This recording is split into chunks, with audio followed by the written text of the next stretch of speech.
Tahimik ang umaga sa baryo ng San Sebastian. Maliban na lamang sa kalansing ng sidecar ni Mang Bert na binabayo ng alon ng hangin habang minamaneho niya ito sa makipot na daan. Si Mang Bert, 52 taong gulang. Isang amang pilit na kinakaya ang bigat ng mundo. Mula nang bawian ng buhay ang kanyang asawa dahil sa isang aksidente 3 taon na ang nakakalipas. Noon, may katulong siya sa pag-aalaga ng mga bata. May kasama siyang ngumingiti sa hirap. Pero ngayon, mag-isa na lamang siyang nagsusumikap. Mapapansin sa mukha ni Mang Bert ang malalim na bakas ng pagod. May mga linyang parang guhit ng bawat araw na siya'y lumalaban para mabuhay. Ngunit sa kabila nito, may lambing sa kanyang mga mata tuwing nakikita niya ang kanyang mga anak. Si Aliana, 9 taong gulang, at si Louie, 7 taong gulang. Parehong nasa elementary na. Magkapatid na sabik matuto, kulang sa gamit sa eskwela, pero puno ng pangarap. Si Aliana ay mas advanced ang pag-iisip.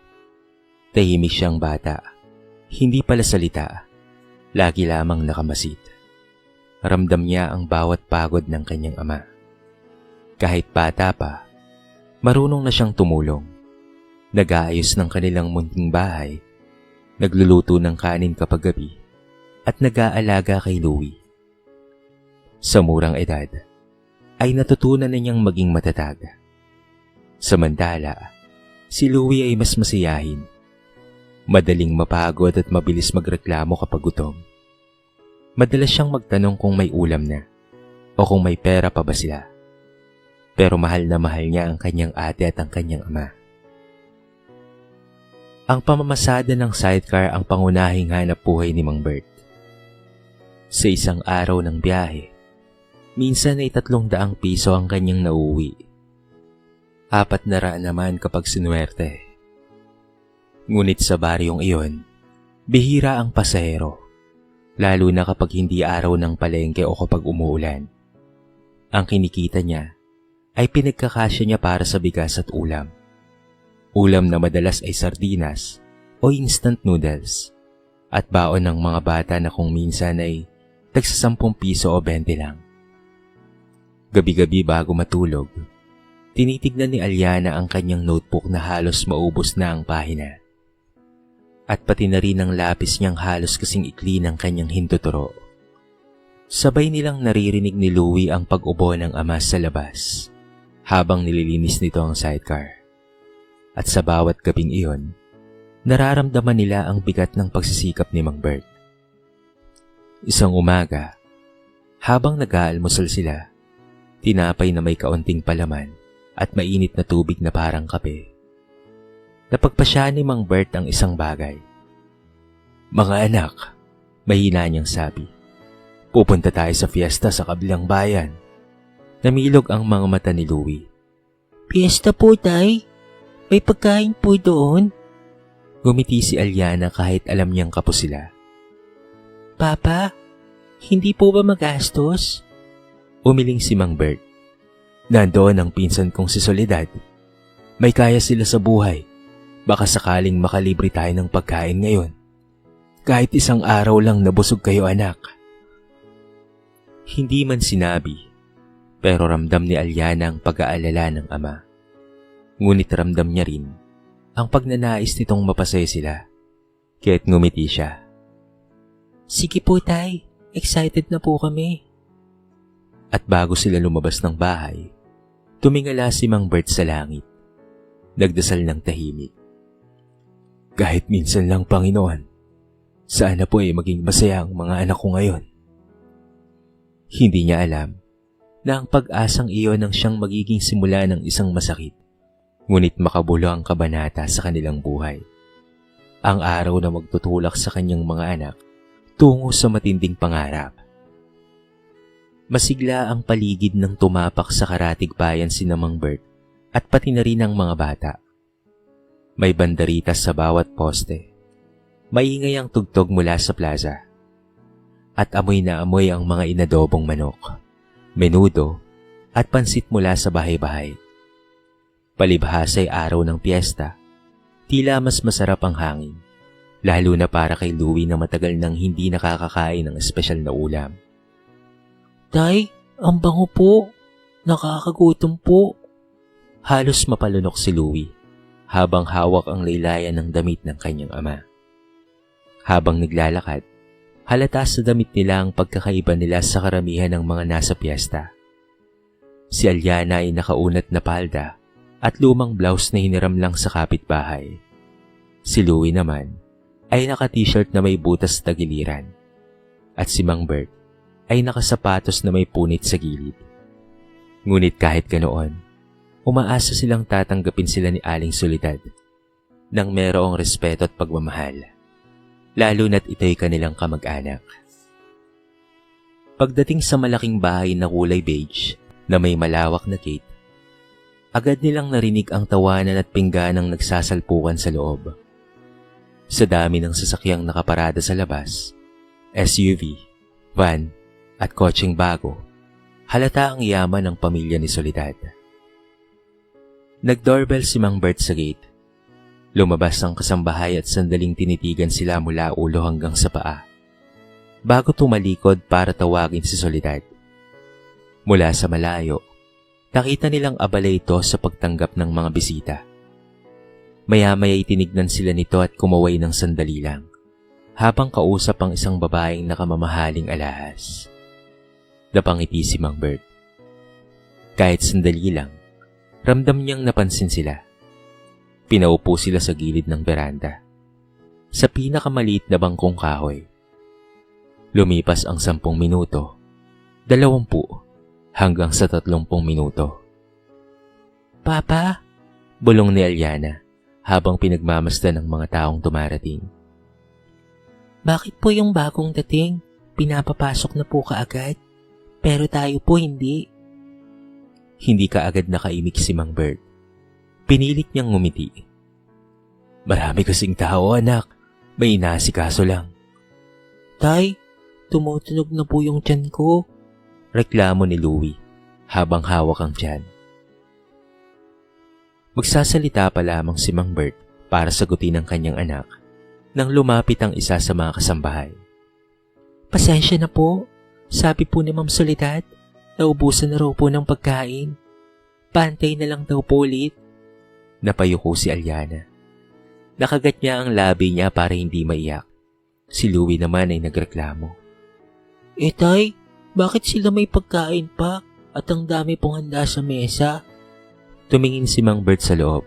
Nakita niyang walang katapusang trace ang pagkain na inilalabas para sa mga bisitang mayayaman. Naroon si Soledad, tuwang-tuwa. Hawak ang basong mamahalin. Hindi man lamang muli lumingon sa kanila. Doon niya naramdaman ang kirot. Hindi dahil gutom siya, kung hindi dahil nakikita niya ang pagkalito at sakit sa mga mata ng kanyang mga anak. Tumayo siya at hinawakan ang kamay nila. Tara mga anak, umuwi na lang tayo. Pero tay, hindi pa po tayo kumakain. Mahinang sabi ni Louie. Nilunok ni Mang Bert ang bigat sa kanyang lalamunan. Pasensya na. Maraming bisita ang tiyahin nyo. Hindi niya tayo maasikaso. Alam ni Aliana na hindi yon ang totoong dahilan. Alam niyang hindi sila gusto roon. Hindi sila welcome. At sa sandaling iyon, nangako siya sa kanyang sarili. Hindi na kami babalik sa lugar na hindi kami tinatanggap.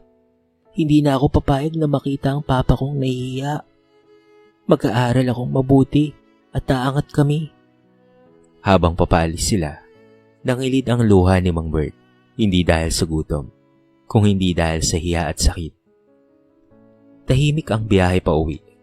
Wala ni isang salita ang maririnig kung hindi ang mahinang ugong ng sidecar at ang paminsang-minsang hikbi ni Louie na pinipilit itago. Si Mang Bert ay nakatingin sa daan, pinupunasan ang kanyang mga matang nagbabanta ng pumatak at pati na rin ang kanyang pawis.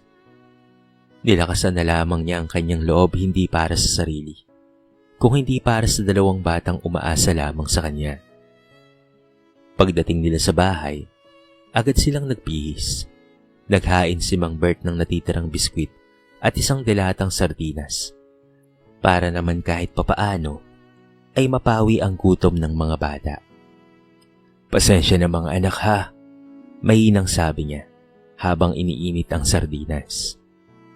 "Sobrang dami lang siguro ng tahaw kanina, kaya hindi tayo naasikaso." Nakayuko si Louie habang sinusubo ang piraso ng tinapay. Tay, masakit po yung tiyan ko. Ramdam ni Mang Bert ang kirot sa kanyang dibdib. Nilingon niya si Aliana na nakalapat lang ang tingin sa pinggan. Tahimik, parang may malalim na iniisip. "Aliana, anak, kumain ka na muna," lambing ni Mang Bert. Ngunit hindi tumugon ang bata. Tumingin lamang ito sa kanyang ama. Sa mga kamay nitong may kalyo, sa pawis na hindi natutuyo sa noo, at sa ngiting pilit na itinatago ang pagod at hiya. Tay, Simulang sabi ni Aliana. Mahina ang boses ngunit puno ng bigat. hindi po totoo yung sinasabi nila. Hindi po talaga sila naubusan ng pagkain. Napatingin si Mang Bert sa anak. Hindi niya alam kung ano ang dapat niyang isagot. Ang totoo po, hindi po nila tayo gusto doon. Dagdag ni Aliana, halos pabulong. Kasi mahirap lang po tayo. Hindi nakapagsalita si Mang Bert. Umupo siya. Pilit na pinipigilan ng luhang gustong bumagsak. Lumapit si Aliana at hinawakan ng magaspang na kamay ng ama. Tay, hindi ko po makakalimutan ang nangyaring yun. Hindi ko po makakalimutan yung gutom ni Louie, yung nahiya ka, at yung parang wala tayong halaga roon. Dalaglag ang tingin ni Bert. "Anak, pasensya ka na ha. Hindi ko kayo napasaya." Umiling si Aliana. Hindi niyo po kasalanan, Tay. Wala po kayong kasalanan. Hindi po kayo dapat na mahiya at hindi po dapat kayo humingi ng tawad. Mas mabuti pa po kayong tao kaysa sa kanila. At doon, unti-unting pumatak ang luha sa mga mata ni Mang Bert. Tay, Patuloy ni Aliana. pangako po, mag-aaral po akong mabuti.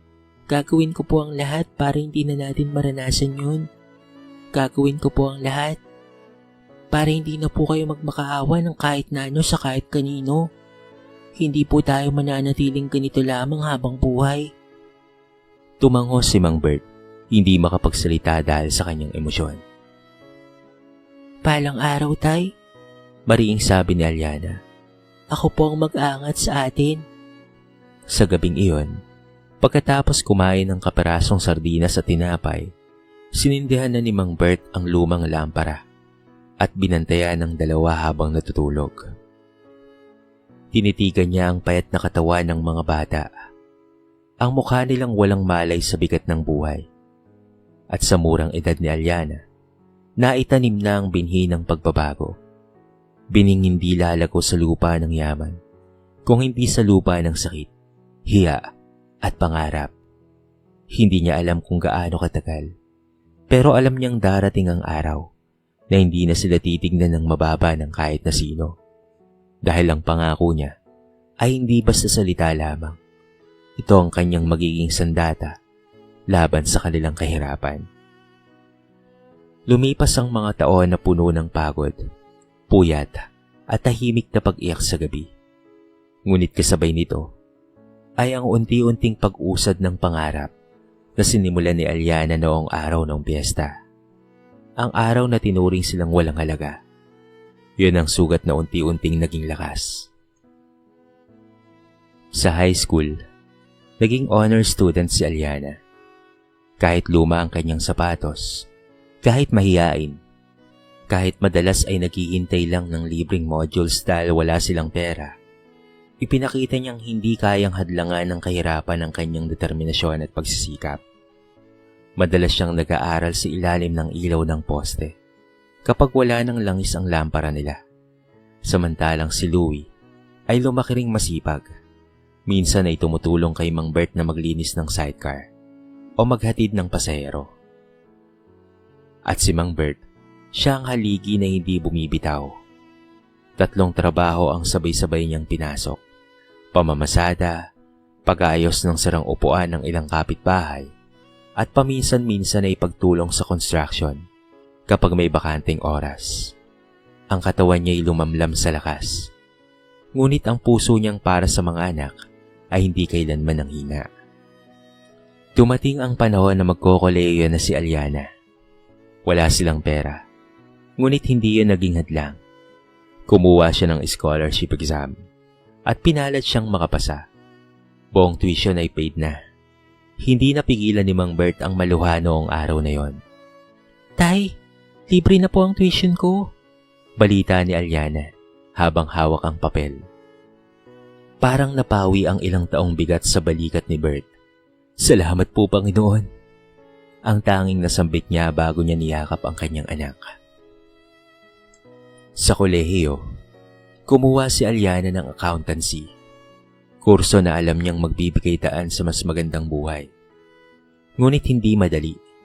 Madalas siyang kulang sa pagkain. Minsan ay isang perasong tinapay lang sa buong araw. Tumutulong siya bilang student assistant upang kumita ng maliit na allowance. Paminsan-minsan ay nanghiram siya ng libro dahil hindi kayang bumili. Kapag tinatamaan siya ng pagod, naaalala niya ang veranda ng bahay ni Soledad, ang gutom na kanyang kapatid na si Louie, at ang pilit ng ngiti ng kanyang ama. At dahil doon ay agad na bumabalik ang kanyang lakas. Samantala, sa paglipas pa ng ilang taon, si Louie ay nakapasok rin bilang engineering. Hindi man buong scholarship, nakakuha naman siya ng partial grant. Pinagkakasya nila ang natitirang bayarin sa tulong ng maliit na kita ng ama, ng paminsan-minsang racket at ng tiyaga ni Aliana na magturo ng accounting sa mas mababang batch para magkaroon ng extra na panggastos. Sa tuwing umuwi si Aliana galing klase, lagi niyang nakikita si Mang Bert na pagod, pawis na pawis, at halos hindi na maitaas ang balikat. Ngunit laging merong ngiti. Anak, okay lang ako. Basta't makita ko kayong nag-aaral ng mabuti. Isang gabi, nadatna ni Aliana ang ama na nakatulog sa upuan. Hawak pa ang maliit na lata ng langis na pang-maintenance ng sidecar. Napaiyak siya. Sa tahimik ng kwarto, tanging pangako niya ang umaalingaw. Tay, hindi po masasayang ang paghihirap niyo. At tunay ngang hindi ito nasayang, sapagkat si Aliana ay nakapagtapos na ng kolehiyo. Dumating ang pinakamahalagang araw sa buhay niya. Ito ay ang board exam. Ilang buwan halos walang tulog. Gabing-gabi na akong umuwi at napakaaga kong bumangon. Naging kaibigan niya ang makapal na libro, ang kape, at ang lamparang matagal ng kinakalawang, ngunit nagbibigay pa rin ng liwanag. Anak, kaya mo yan, sabi ni Mang Bert habang iniabot ang baon nitong tubig. Nagdarasal ako, palagi para sa iyo. Ngumiti si Aliana. Tay, para po ito sa atin. Sa huling sandali bago siya pumasok sa examination room, pumikit siya at inalala ang lahat. Ang veranda sa fiesta, ang gutom na kapatid, at ang luha ng kanyang ama. Ang pangakong binitawan niya noon, at ang lahat ng sakit ay naging gasolina ng kanyang tapang. Lumipas ang ilang linggo. Dumating ang araw ng resulta. Nanginginig ang kamay ni Aliana habang binubuksan ang website sa cellphone. Nakahawak si Louie sa balikat niya, habang si Mang Bert naman ay tahimik lang sa gilid, pinipigil ang kabahan. Pag-scroll nila pababa, napatakip sa bibig si Aliana. Tay, Louie, nanginginig niyang sabi. Top-notcher po ako. Parang hindi kaagad nakagalaw si Mang Bert. Nakatitig lamang siya sa kanyang anak na parang hindi makapaniwala. Maya-maya ay bumuhos ang kanyang luha. Anak, top-notcher ka? At bago pa niya mapigilan, niyakap niya ng mahigpit si Aliana. Tila ayaw niya ng bitawan.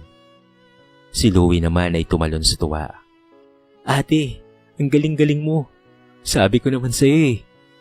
Kinabukasan, nagsimula nang magpaula ng job offers ang iba't ibang kumpanya. May mga nag-alok ng mataas na sweldo May iba namang nag-alok ng housing benefits. Ngunit hindi pera ang unang sumagay sa isip ni Aliana, kung hindi kung papaano niya kaagad matutulungan ang kanyang ama. "Anak," sabi ni Mang Bert noong araw na pumirma si Aliana ng kontrata sa isang kilalang kumpanya, "hindi ko maipaliwanag kung gaano ako kasaya ngayon." Ngumiti si Aliana, puno ng pagmamahal ang mga mata. Tay, kayo po ang dahilan kung bakit ako tumayo mula sa lahat ng kahihiyan. Ito po, para po ito sa inyo. At doon nagsimula ang pagbabago sa buhay ng pamilya. Sa unang sweldo ni Aliana, agad niyang dinala si Mang Bert at Louie sa isang buffet restaurant. Yung matagal ng pangarap ni Mang Bert ngunit hindi niya kayang puntahan kahit minsan. Pag-upo nila sa mesa, hindi makapaniwala si Mang Bert. Ang mga ilaw, ang malamig na hangin, at ang mayayamang pagkaing nakahain. Parang ibang mundo ito para sa kanila. "Ate, ang dami pong pagkain," sabi ni Louie habang hindi maalis ang tingin sa trays. Tay, Sabi ni Aliana habang hawak ang kamay ng ama. ito po ang araw na gusto kong makita kayong masaya. Hindi nahihiya at hindi inaapi. At higit sa lahat, hindi po itinataboy. At sa unang pagkakataon matapos ang maraming taon, kumain si Mang Bert ng walang iniisip. Hindi niya kailangang magtipid. Hindi niya kailangang umuwi kaagad para magtrabaho. Nang gabing iyon, busog ang kanyang tiyan at pati na rin ang kanyang puso. Pagkatapos ng 2 taon, nakapagtapos na rin si Louie bilang engineer at gaya ng pangako niya, "Tay, ako naman po, ihatid ko kayo kahit saan." Unti-unti nilang narating ang mga pangarap na dati suntok sa buwan lang. Isang pamilyang sabay-sabay na umaangat mula sa hirap. Dala ang sugat pero mas matatag kesa dati. Habang patuloy na umaangat ang buhay ni Aliana, Mang Bert at Louie, unti-unti namang kumakalat sa buong bayan ang balitang top-notcher si Aliana at engineer na si Louie. Lahat ay umahanga sa kanila. Maliban na lamang sa isang grupo ng tao, ang kanilang mga kamag-anak na dating nanghamak sa kanila. Isang hapon, habang naglalakad si Mang Bert sa palengke para mamili ng gulay, merong biglang bumulong sa kanyang likod. Oy, di ba si Bert yun? Di ba dati sobrang hirap niyan? Nagsa-sidecar lang? Pero ngayon daw, top-notcher ang anak. Swerte rin minsan ng ampas lupang to no? Napahinto si Mang Bert. Ramdam niya ang hapdi ng lumang sugat. Pero bago pa siya makatalikod, may lumapit sa kanya. Si Soledad, ang pinsang hindi tumanggap sa kanila sa bahay nito. Ang pinsang madalas magmalinis sa ibang tao, pero palaging nang mamaliit sa kanya. Bert, Bati nito na may sobrang plastic ng ngiti. oy, congratulations ha. Narinig namin ang patungkol kay Aliana at Louie. Nakakatuwa naman. Ngumiti si Mang Bert, pero kita sa mga mata niya ang pag-iingat. Salamat ha. Ay, sandali. Sabat ni Lani habang nakahawak sa bewang niya. Baka naman pwede kayong bumisita sa amin. Kahit minsan lang. Gusto ka raw makita ng mga pamangkin mo. Dati kasi diba, parang nahiya ka sa amin. Sa salitang nahiya ka, pumintig ang dibdib ni Mang Bert. Kilalang kilala niya ang tono nito. Hindi pagbabati kung hindi paalala ng kahihiyan na ipinaramdam nila noon. Pero bago pa siya makasagot, may tumawag mula sa gilid. Tay! Napalingon sila. Si Aliana, nakasuot ng malinis na office attire. May hawak na eco bag na may lamang pinamili. Oh, Aliana, ikaw na ba yan? Ang ganda mo na talaga ngayon. Ang linis mo ng tignan. Sabi ni Soledad habang biglang nag-iba ang tono. Iba talaga pag nag-aaral, no? Ngumiti si Aliana ngunit hindi yumuko. Hindi tulad ng dati. Hello po. Magalang ngunit merong tikas. Nagkipit balikat si Soledad at tumawa ng pilit. Alam mo, baka naman may hiring sa kumpanya nyo. Yung anak ko kasi nag-resign na sa trabaho niya. Malay mo, matulungan mo kami. Ay, at saka nga pala, yung isang pinsan mo baka pwedeng pag-apply na rin. At doon, naintindihan ni Aliana. Hindi lumalapit ang mga ito dahil sila ay pamilya. Hindi lumalapit ang mga ito dahil sa pagmamahal. Lumalapit sila dahil umaangat na sina Aliana at gusto nilang makisawsaw sa tagumpay. Bigla silang nagkaroon ng mga kamag-anak. Pero noong walang-wala sila, ay hindi sila nito pinapansin. Tay, Sabi ni Aliana habang mahigpit ang hawak sa kamay ng kanyang ama. halika na po. Umalis na po tayo. Baka malate pa po tayo sa appointment. Tumalikod na si Aliana, pero humabol itong si Soledad. Ay, Aliana, huwag kang maging maarte ha. Nakakalimutan mo na ba? Pamilya tayo. Huminto si Aliana. Dahan-dahan siyang lumingon. At sa unang pagkakataon, narinig ng buong palengke ang boses niya. Hindi galit, hindi rin paos, kung hindi matatag. Ang pamilya ay nagpapalakasan, hindi naghihilaan pababa. Noon, tinatawanan niyo lang kami. Hindi niyo kami tinatanggap sa inyo. Pero ngayong nakaahon na kami, ngayon kayo lalapit. Pasensya na po. Pero hindi ko yun utang at wala po akong pananagutan sa inyo. Tahimik ang lahat at sa unang pagkakataon, si Soledad, ang mapagmataas na kanyang tiyahin, ay hindi nakapagsalita. Pag-uwi nila, tahimik lang si Mang Bert habang naglalakad. Maya-maya ay ngumiti siya. Aliana, anak, natutuwa ako sa iyo dahil ang tapang mo. Ngumiti ang dalaga. Tay, hindi na po tayo yung dati nilang inaapakapakan at inaapi. Sabay silang napangiti at pagkatapos ay sabay na silang umuwi. Mas magaan ang pakiramdam dahil minsan, ang tunay na tagumpay ay hindi ang yumaman, kung hindi ang humarap sa nakaraan ng taas ang noo.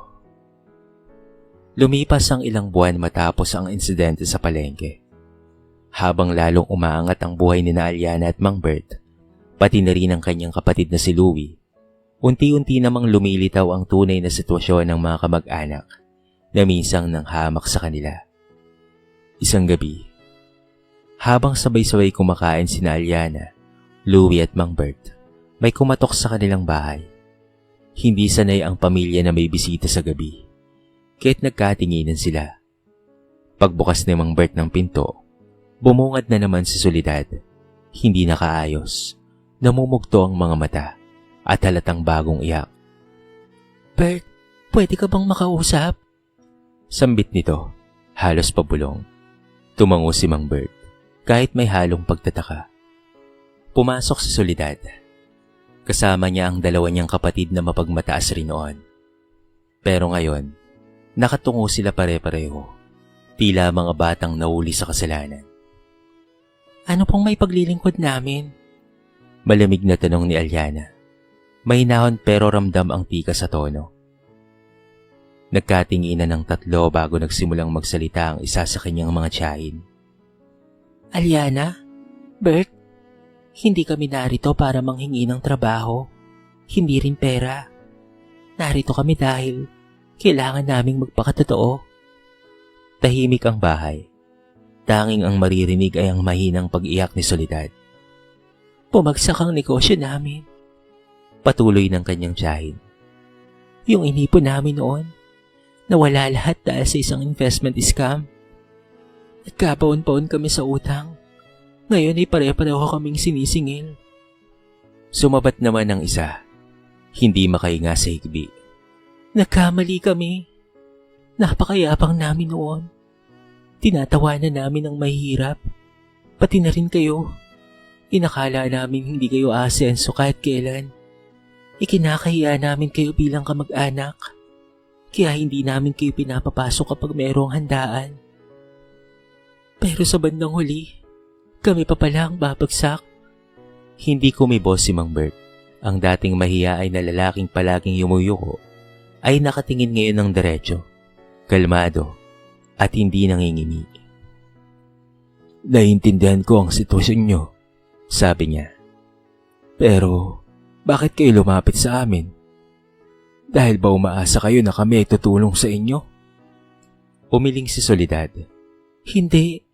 Lumapit kami para humingi ng tawad. Hindi namin hinihintay na tulungan niyo kami. Gusto lang namin alisin ang bigat na matagal na naming dala-dala. Maya-maya ay nagsalita si Alyana.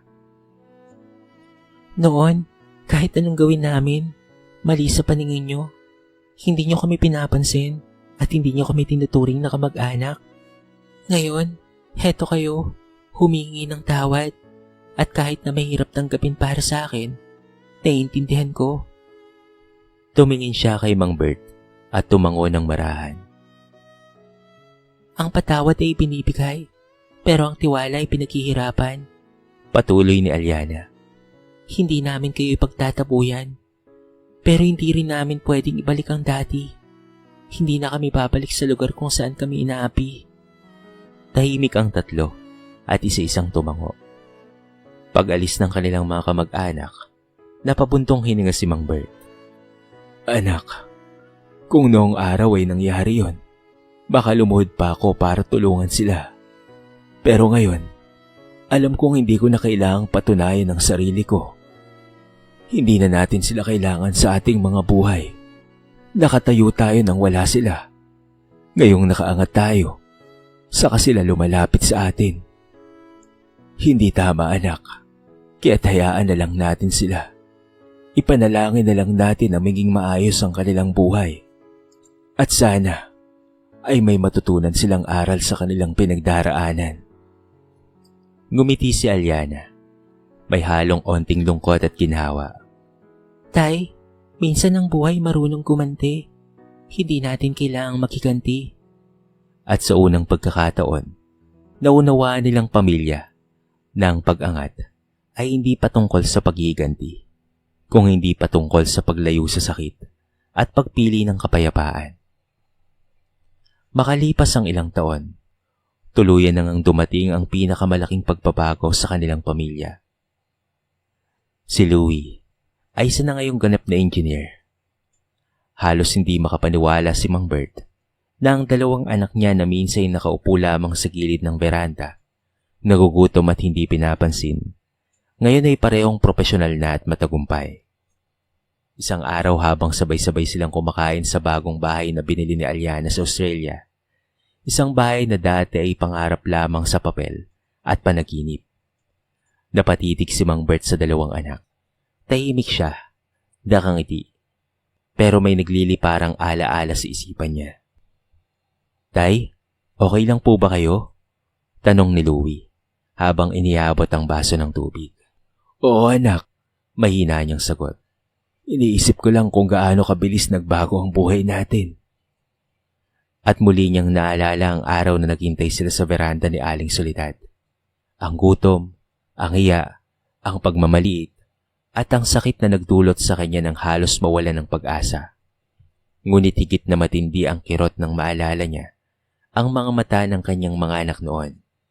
Nakukutom, naghihintay, at nagtitiis. Hindi ko makakalimutan yon, dagdag niya. Yung araw na yon ang nagturo sa akin na hindi ko kayang iparamdam ulit sa inyo ang ganong sakit. At mga anak, natupad niyo ang lahat ng pangarap na hindi ko kayang abutin para sa inyo. Proud na proud ako sa inyo. Ngumiti si Louie at lumapit sa ama upang yakapin ito. Tay, hindi po kami aabot dito kung hindi po dahil sa inyo. Kaya kami nagsikap dahil ayaw naming masayang ang lahat ng sakripisyo nyo. Sa gitna ng kanilang masayang buhay, kumalat ang balita patungkol kay Aling Soledad. Hindi ito bumuti. Hindi pamilya o kaibigan ang nasa tabi niya. Na-stroke ito at nakaupo lamang sa wheelchair. Nakatitig sa kawalan. Ang dating malakas manghamak, ngayon ay nakabukod, tahimik, at kilalimutan ng mga taong una niyang tinulungan. Isang gabi, napansin ni Alyana na tila malungkot si Mang Bert habang tinitignan ang kanyang cellphone. Nakadisplay sa screen ang larawan ni Soledad na nakita niya sa social media. Puno ng lungkot at pangungulila. Tay, maingat na sabi ni Alyana. kung gusto niyo pong dalawin si Chang. Umiling si Bert. Hindi ko siya kinamumuhuyan, anak. Pero minsan, ang pagbangon natin ay hindi nangangahulugang babalik tayo sa lugar kung saan tayo sinaktan. Tumango si Aliana. Tama po kayo, Tay. Sa mga sumunod na taon, lalong lumago ang buhay nilang tatlo. Nakapagpatayo sila ng bahay sa Pilipinas. Nakapag-ipon at nakapagbigay ng negosyo sa ilang kababayan. Lumawak ang kanilang kabutihan, hindi lamang ang kanilang tagumpay. At dito nila natutunan ang pinakamahalagang aral. Ang kahirapan ay hindi sumpa. Ngunit ang pang-aapi ay tunay na nakakasira, hindi sa katawan, kung hindi sa puso. At sa bawat pagdapa, may pagkakataong tumindig. Sa bawat sakit ay merong aral. At sa bawat pangmamaliit, may biyayang naghihintay sa dulo. Hindi man nila nakamit ang hustisya mula sa bibig ng taong nanghamak.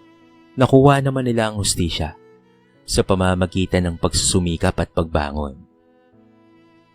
At ito, ang kwento ng mag-amang minsang hindi tinanggap sa marangyang bahay. Kumukulo ang tiyan sa gutom at ikinakaya. Ngunit ngayoy, nasa tuktok na sila ng tagumpay. Mapayapa, masaya, at higit sa lahat ay marangal.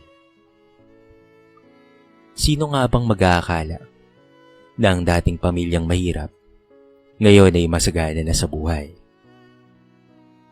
Dito na po nagtatapos ang ating mixing kwento sa araw na ito.